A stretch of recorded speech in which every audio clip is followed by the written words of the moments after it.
사랑합니다. 다들 잘 오셨어요. 우리 준결이가 요번 주가 저 아이가 고통이 굉장히 많았어요. 아직도 몸이 낫지 않았는데 목이 쉴 정도로 그렇게 후두 쪽에 좀 부어가지고 거기가 힘들었습니다. 그래서 요번 주 동안에 굉장히 힘든 날들이 되었어요. 준아도 제가 계속 밤에 안 자고 막 소리 지르고 울고 그러니까 학교 다니기도 힘들고 여러 가지로 자기도 일상생활이 힘들고 컨디션 조절이 힘드니까 목양실에 와서 자고 그랬어요. 가족 모두가 다 쉽지 않은 그런 일주일을 보내고 있는데 아직 다 낫지 않았다는 게 문제인 거죠. 그런데 그럼에도 불구하고 우리 준결이 만나면 다들 인사해 주시고 다들 사랑해 주시고 너무 감사하긴 한데 우리가 겉모습만 보고 사랑할 것이 아니라 성도로서 함께 모두가 함께 서로 사랑하며 서로 보듬고 서로 저 사람이 무엇 때문에 힘들구나, 우리 성도님께서, 우리 집사님께서, 우리 권사님께서 무엇 때문에 힘들구나, 이러한 것들을 헤아려 주면서 나 혼자만 생각하지 말고 다른 사람들을, 또한 우리 이웃들을, 저 사람이 저런 과거가 있었기 때문에 이렇게 힘들겠구나, 저 사람이 이런 직장에서의 스트레스들이 있겠거니 라는 생각을 가지고 그 사람들을 다 이해해 줬으면 좋겠습니다. 그리고 그래서 그들을 사랑해 줬으면 좋겠어요.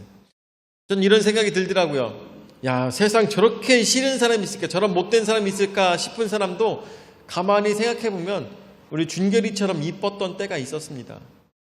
그렇죠? 세상에 어떤 나쁜 사람이다 할지라도 어린아이와 같은 순수한 그 시절이 있었다는 걸 생각했을 때 하나님 보시기에는 언제나 그 사람은 저런 아기와 같이 순수하고 이쁜 모습으로 언제나 기억하시기를 바라시는 하나님의 모습이 있었을 거다라는 생각이 들더라고요. 그런 걸로 생각했을 때 우리가 어찌 사람을 판단하며 우리가 어찌 사람을 구별하여서 저 사람은 사랑받지 못할 사람이야, 저 사람은 사랑받아도 돼, 이런 식으로 구별할 이유가 전혀 없다라는 것을 언젠가 생각이 들더라고요.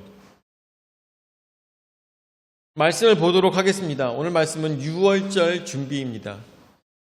세상 참 살아가면서 생각이 드는 건데 사람 잡는 것들이 있는데 여러 가지 중에서 하나가 바로 성지순례인 것 같아요. 성지순례가 사람 잡습니다. 여러분들 뉴스 보셨죠? 메카에, 이번에 사우디아라비아에서 메카에서 이 정기적으로 하는 그 예배가 있는데 그 예배에 반드시 이슬람이라면 반드시 가야 되는 필수 코스라고 합니다. 안 가면 어떻게 되는지 모르겠는데 필수 코스라고 그래요. 그래가지고 거기에 정말 너무나도 많은 사람들이 그 땅볕에 그것을 맞으면서도 거기에 반드시 들린다고 합니다. 근데 그것을 들리기 위해서 이슬람 나라로서 다들 이슬람 나라 여러분들 아시잖아요. 이슬람 나라는 다들 못 살아요. 그러는 와중에 이 메카를 찾기 위해서 자신들이 갖고 있는 모든 것들을 다 파는 사람들이 있는가 하면 정말 평생을 돈을 벌어서 비행기표를 마련하고 해가지고 이 사우디아라비아로 비행기 타고 가가지고 메카에 들리는 사람들도 있습니다. 근데 혼자 가는 게 아니라 자신의 아빠, 엄마, 가족들 다 모시고 해가지고 가는 사람들이 굉장히 많아요. 그런데 유례 없는 더위에 의해서 요번에 얘기를 들어보니까 메카에 들렸던 사람들 중에 약 1000명 정도가 사망하였다고 하더라고요. 사망이 맞죠? 1000명 정도가 사망인 거죠. 그죠? 사망. 이게 정말 진짜 말도 안 되지 않나요? 야, 지금 2024년도인데 밀레니엄도 24년이 지난 지죠? 2024년도인데 지금 종교 활동 때문에 1000명이 죽는 사상자가 발생하는, 사상자가 아니라 진짜 죽는 사람만 1000명이 생기는 이런 일들이 어떻게 발생할 수 있을까? 저는 그런 생각 들더라고요. 아니 메카 그럴 수도 있다고 치지만 왜 거기는 지붕을 만들지 않고 그 사단을 만드나? 지붕 만들어 놓고 에어컨 좀 틀어놨으면 얼마나 좋았을까라는 생각이 들더라고요. 그러면 그 사람도 최소한 열사병으로 죽지는 않지 않겠는가. 그런 생각이 들긴 했는데 이런 뭐랄까 성지순례가 정말 사람 잡는다라는 생각이 들더라고요. 뿐만 아니라 이스라엘에 있는 그 예루살렘 성전도 여러분들 너무나도 잘 아실 거라고 생각했는데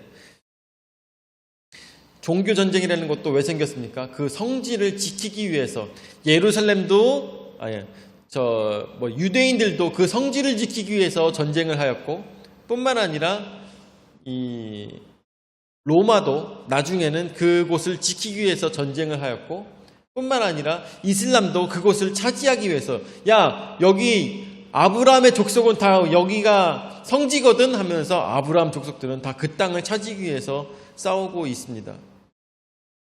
그래서 지금도 그곳이 예루살렘 성전이 여러분들 알고 계신가요? 거기가 이슬람 사원이 됐다가 거기가 유대인들 성전이 됐다가 또 이슬람 성전이 됐다가 그런 식으로 엎치락 뒤치락 하고 있는 곳이 바로 그 예루살렘 성전이에요.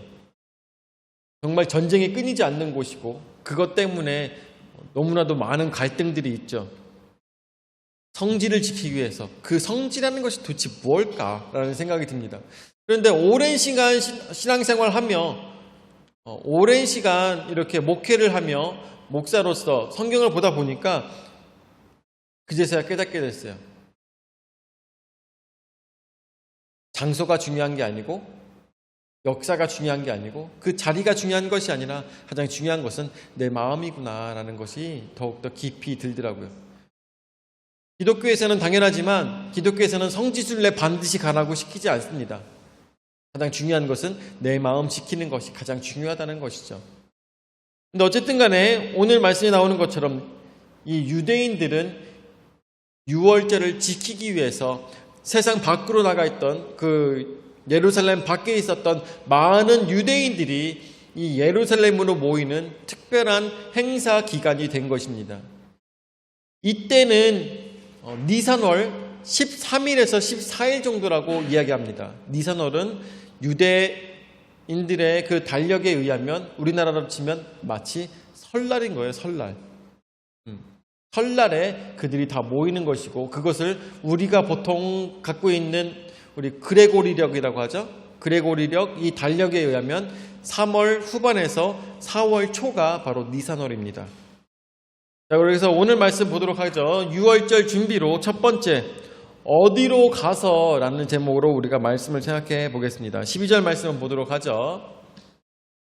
무교절의 첫날 곧 유월절 양 잡는 날에 제자들이 예수께 여짜오되 우리가 어디로 가서 선생님께서 유월절 음식을 잡수시게 준비하기를 원하시나이까 하매 라고 이야기하고 있습니다. 무교절은 뭐라고 했습니까? 무교절은 예루살렘 백성들이 아니라 이스라엘 백성들이 이 출애굽을 하기 전에 하나님께서 명령하신 누룩을 넣지 않은 떡을 먹는 그 날을 기념하는 날인 것이죠. 그런데 이 누룩을 넣지 않은 떡은 무엇을 의미합니까? 사람이 자신의 과거와 또한 현재와 이 모든 것들이 중요한 것이 아니라 오로지 하나님께서 주신 이 누룩을 넣지 않은 순수한 떡을 먹으면서 나도 연약한 자고 나도 부족한 자라는 겸손함을 배우는 그런 귀한 자리입니다. 제가 요즘 드라마 도깨비를 보고 있어요. 여러분들 도깨비 보셨나요? 그래서 드디어 제가 진짜 어렵게 16편까지 봤는데 지금 보고 있는데 16편이 마지막이거든요. 한 30분 40분만 더 보면 끝나요. 그래서 너무나도 기분이 좋습니다. 야, 이 드라마를 드디어 끝낼 수 있구나. 너무나도 힘들었거든요. 다 보는데. 하여튼간에 보는데 거기서 그런 게 나오더라고요. 이제 저승사자가 자리에 앉아 있습니다. 저승사자가 자리에 앉아 있고 두 사람이 저승사자 앞에 왔어요. 그래서 저승사자가 내준 차가 있습니다. 차를 이렇게 졸졸졸 따라줘요. 두 잔을 따라줍니다. 두 사람이 왔기 때문에 따라줍니다. 그러면서 이 차를 이제 다 마시면 이 생에서의 갖고 있었던 기억들은 다 잊고 새롭게 저 문을 나가게 되는 것입니다. 저 문을 나가게 되면 착하게 살았던 사람들은 보상을 받을 것이고 나쁘게 살았던 사람들은 지옥에 들어가게 될 것입니다. 라고 얘기합니다. 그러자 거기 있던 한 명이 얘기합니다.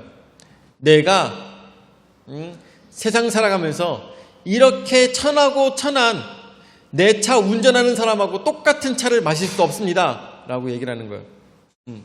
내 차 운전하는 이런 운전기사하고 나는 똑같은 차를 마실 수 없습니다. 그렇기 때문에 나는 이 차를 마시지 않겠습니다. 라고 얘기를 하는 거예요. 그러니까 옆에 있었던 그 운전사는, 그러니까 운전사가 차를 운전하다가 사장님이랑 운전사랑 같이 죽었나 보죠? 그러니까 그 운전사는 아무 말도 못하고 고개만 푹 숙이고 있습니다. 이 차를 마시고 이제 이 생에서의 다 기억을 잃어버리고 새로운 삶을 살아야 되는데 둘 다 차를 마시지 못하고 있는 거예요. 한 명은 사장님께 너무 미안해서 못 마시고 있고, 한 명은 나는 이런 사람과 겸상할 수 없기 때문에 나는 마실 수가 없다라고 얘기를 합니다. 그러자 저승사자가 얘기합니다. 당신 세상에서 어떠한 식으로 살았는지 모르겠지만 저 문을 나가는 순간 당신이 이 세상 살아오면서 저질렀던 모든 악한 일에 대해서 이를 갈며 무서워 떨게 되는 일들이 벌어지게 될 거다라고 거기서 얘기를 합니다. 그러자 그 사람은 거기서 벌벌벌 떨면서 이 차를 마실 수밖에 없는 것이고, 그리고 이 운전사는 거기서 자신을 다 내려놓고 겸손한 마음과 연약한 마음을 가지고 그 차를 마시면서 그 문을 나가는 내용이 나옵니다. 세상 살아가는 모든 매 순간 우리가 어떠한 사람도 높은 사람은 없고 낮은 사람은 없는 것입니다.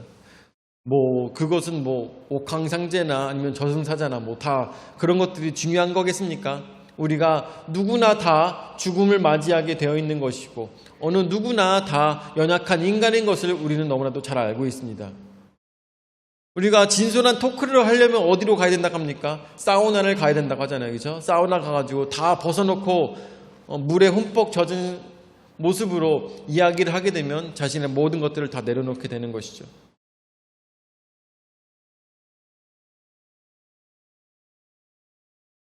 하나님 앞에 우리는 다 연약한 존재들이고 또한 나 자신을 내세울 것도 없는 존재들인 것입니다. 그렇기 때문에 이 무교절을 통하여서 사람의 연약함과 또한 이 모든 사람들이 다 하나님 앞에 동등하다는 것을 배우는 그런 귀한 날인 것이죠. 그런데 이 무교절 첫날이 되었을 때 6월절 양 잡는 날이 되었습니다. 그런데 이 6월절 양을 잡아야 되는데 문제는 제자들과 예수님과 함께 우리나라로 따지면 이제 설날을 맞이하여서 전통에 따라서 이 6월절 양을 잡아야 되고 또한 이 장소를 잡아야 되는 어려움이 있는 것이죠. 우리도 한번 생각해 봐요. 이제 설날이 됐다. 설날이 되면은 제가 예전에 그런 적이 있었어요.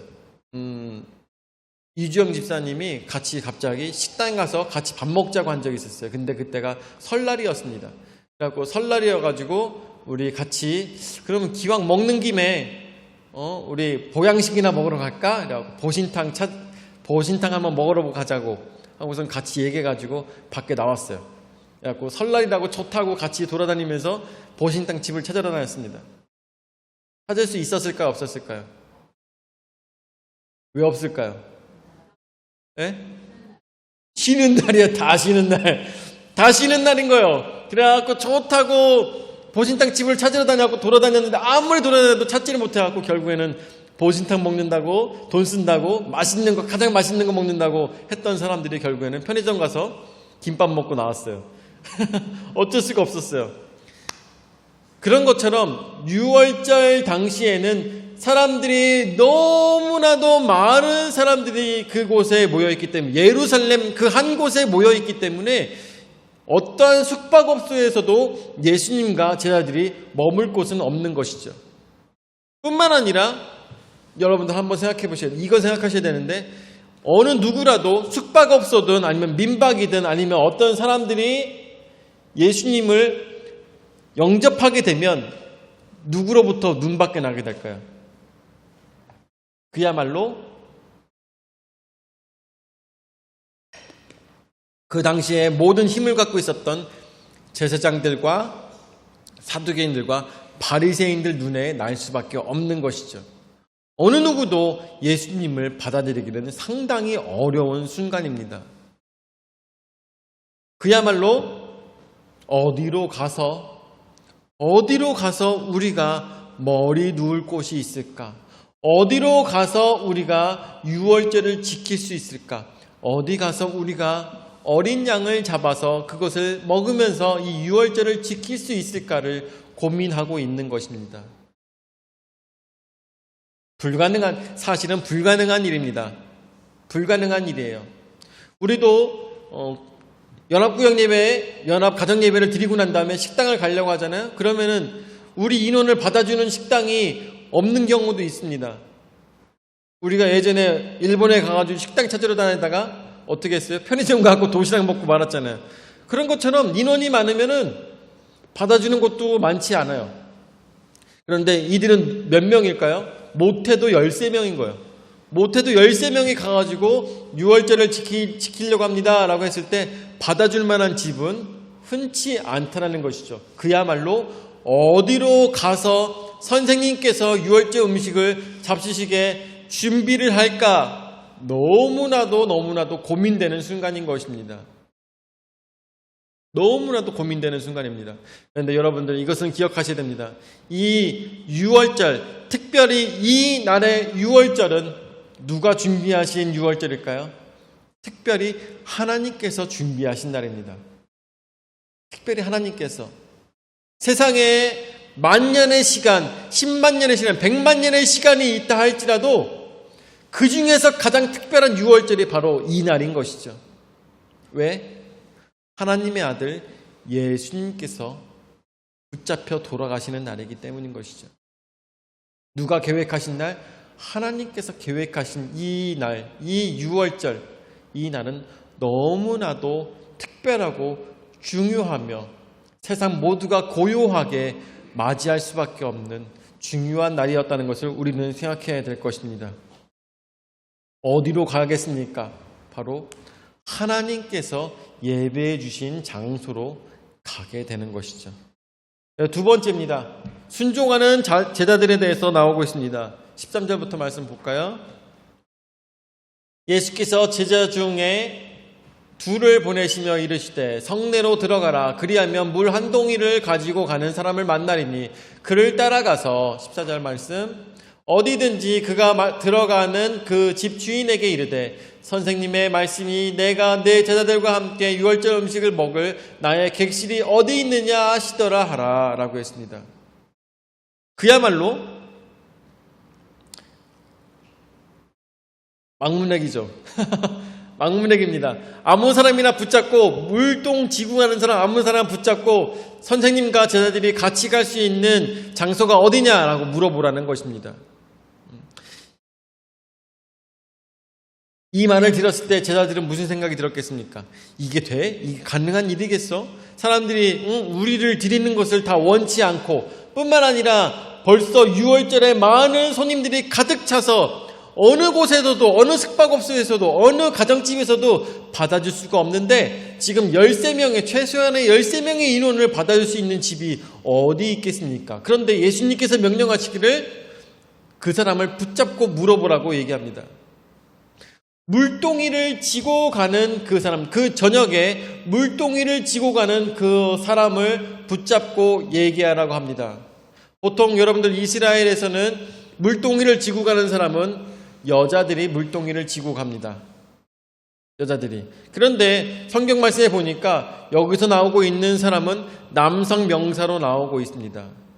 물동을 지고 가는 남자에게 물어보라고 예수님께서 말씀하십니다. 찾기는 쉬웠을 거예요. 왜냐하면 물동이를 지고 가는 남자는 정말 찾기 힘들기 때문인 것이죠. 물동이를 지고 가는 남자는 아마 노예였을 가능성이 엄청 큽니다. 그 사람에게 물어보라고 합니다. 이 비슷한 사건이 언제 있었죠? 이 비슷한 사건 예수님께서 입성을 하실 때 며칠 전에 예수님께서 입성을 하실 때도 2명의 제자들을 보내셔서 말씀하십니다. 저쪽에 가면은 나귀가 한 마리 메어 있을 텐데 그 나귀를 갖고 오는데 그 주인이 말하기를 누가 타시느냐 물었을 때 우리 주인이 타신다라고 이야기하라고 했던 그 사건이 여러분들 기억나실 거라 생각이 듭니다. 제자들은 그때 말도 안 되는 예수님의 말씀에 순종하여서 그 나귀를 데리고 와서 입성을 하였던 것을 우리는 생각하게 됩니다. 예수님께서 하신 말씀은 어쩌면 사리에 맞지 않고 예수님께서 하신 말씀은 어쩌면 평범하지 않은 이야기였을 것입니다. 왜냐하면 이제까지 내동 잘 걸어오시다가 갑자기 나귀를 타신다고요? 이제까지 잘 걸어오시다가 내동 잘 걸어오시다가 갑자기 나귀를 이런 생각이 할 수가 있습니다. 뿐만 아니라 이번에는 어떤 생각합니까? 지금 이 상황에 우리가 유월절을 지낼 숙소를 찾으신다고요? 다 말도 안 되는 것이었을 것입니다. 그럼에도 불구하고 제자들은 어떻게 그 말씀에 순종하여서 가서 말씀대로 행하였던 것입니다.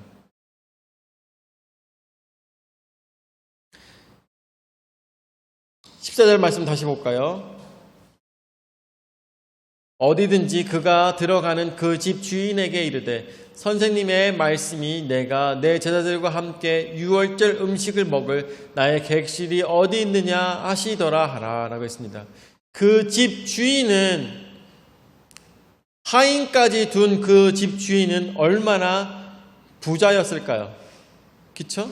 얼마나 부자였을까? 근데 그 부자의 집에 가서 물어보라고 합니다. 우리 선생님과 우리가 함께 지낼 집은 장소는 어디입니까? 다짜고짜 물어보라는 것이죠. 그 돈 많은 주인이 이 제자들을 멀리할 수도 있고 아니면은 고발할 수도 있고 그렇죠? 고발할 수도 있고 아니면 문전박대를 할 수 있음에도 불구하고 이 제자들은 거기에 대해서 의심하지 않고 예수님 말씀에 순종하며 나아갔던 것입니다. 그랬을 때 어떠한 일이 벌어지게 됩니까? 15절에서부터 또한 말씀을 보았을 때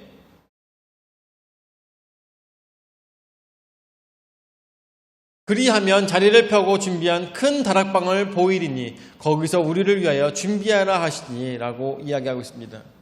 이 다락방 생각지도 못했던 이 다락방에서 우리가 함께 자리를 가질 것이라고 예수님께서는 말씀하고 계십니다. 나중에 오순절 다락방이 바로 이 마가의 다락방으로 너무나도 유명한 장소가 되는 것이죠.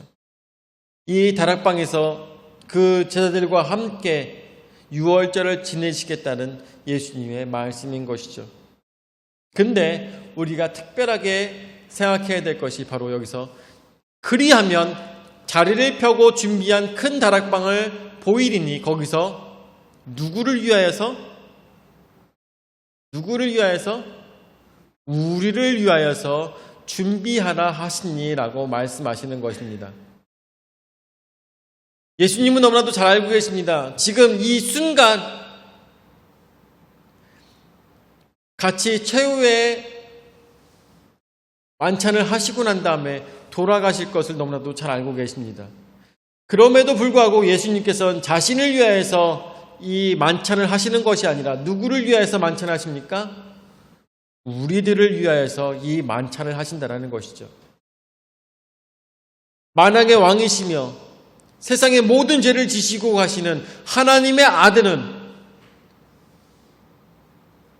자신을 위하여서 이 모든 것들을 행하시는 것이 아니라 자신을 위하여서 음식을 먹는 것도 아니고 자신을 위하여서 십자가 달려 돌아가시는 것이 아니라 누구를 위하여서 예수 그리스도를 믿는 모든 제자들 바로 우리들을 위하여서 이 자리를 마련하신다는 것입니다. 이 유월절은 이렇게 준비가 된 것입니다. 누구를 위한 유월절? 우리 모두를 위한 유월절. 그 문설주의 피를 바른 예수 그리스도의 보혈로 새롭게 되는 모든 자들을 위한 유월절이 바로 여기서 시작된다는 것입니다. 세상 사람들은 자신들의 가족을 지키기 위해서 문설주에다가 양을 발랐습니다. 자신들의 필요에 의해서 이 유월절 양을 잡았습니다.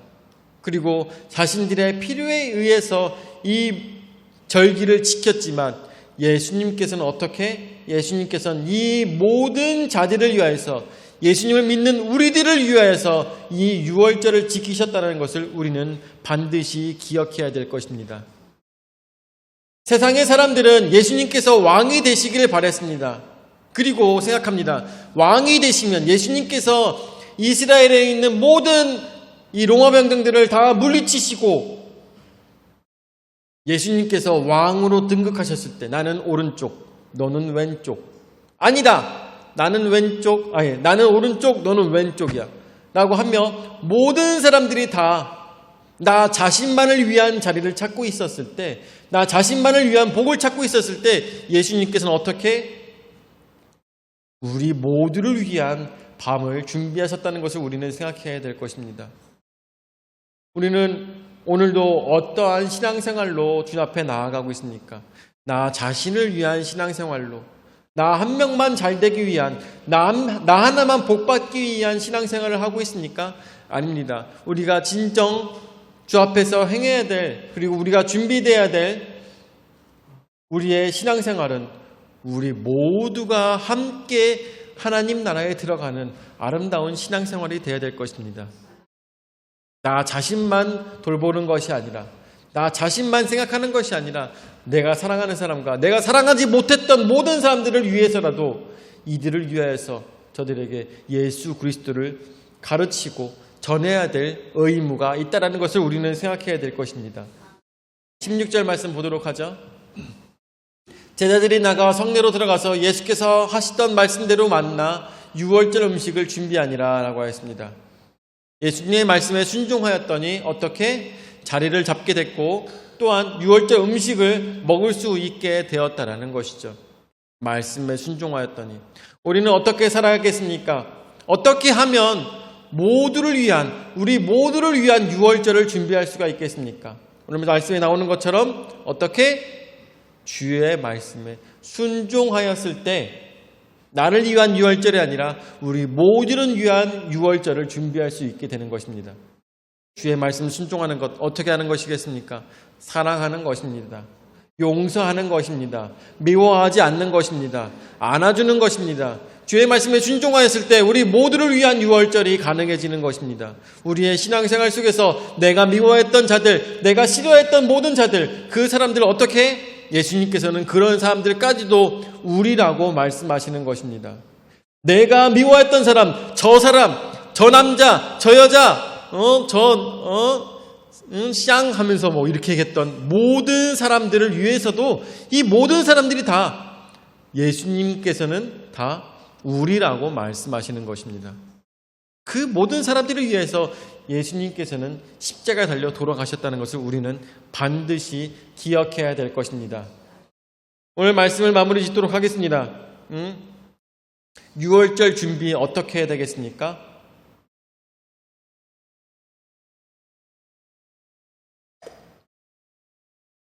유월절의 준비는 하나님 말씀에 순종하여서 이 유월절 어린 양의 피를 문설주에 발랐듯이 예수 그리스도의 말씀에 순종하여서 우리 모두가 함께 누리는 유월절이 되어야 될 것입니다.